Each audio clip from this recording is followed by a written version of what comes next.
So again, you just go to the blue clip that has it, Lumetri color, Command C for copy, right click, go to label, select label group, deselect the one that already has it, and then paste, right? Now all of them have it.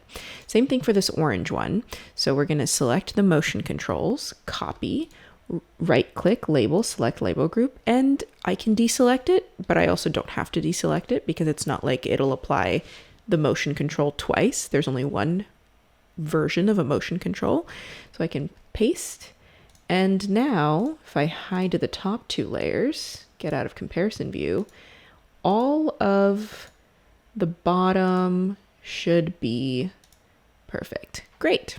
I also want to maybe help myself a little bit, start placing some markers above here to kind of help me determine where to place my B-roll footage. So first, let's go to the transcript over here in text, and I can search for stuff. So I will search for multi-tool. I'll just search for the word multiply, multi-tool. So it kind of shows me, okay, where the word multi-tool is. My multi-tool right there. So I know that that's me talking about the multi-tool. I'll go ahead and press M on my keyboard to create a marker, and I'll hold down Alt and drag to give it a duration. I can even double click it, give it a name. So I'll call this multi-tool. And then later when I'm looking for, oh, where should I put my B-roll of the multi-tool? I'll know exactly where to put it. I can just continue that throughout. Make sure I have selection follows playhead disabled. M, drag. So here I'm talking about my light meter. Great.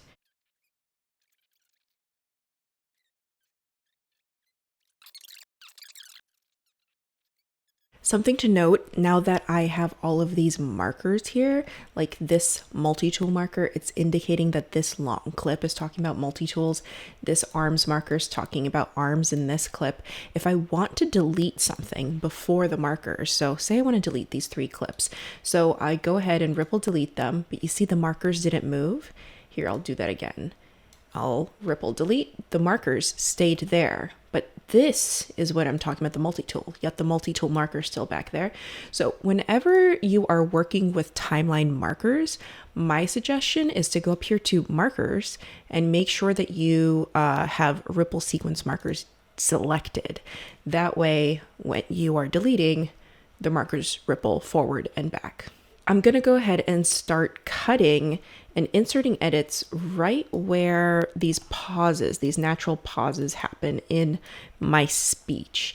And for that, I really don't have to pay attention at all. I can just go to where the pauses are and insert those cuts.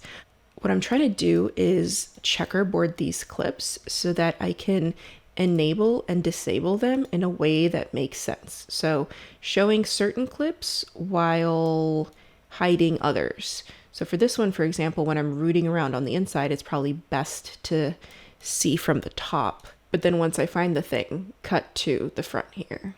So I'm going to go ahead and go through this entire video and checkerboard it to hide and unhide, enable and disable certain clips so that it just looks like the cameras are cutting back and forth with each other.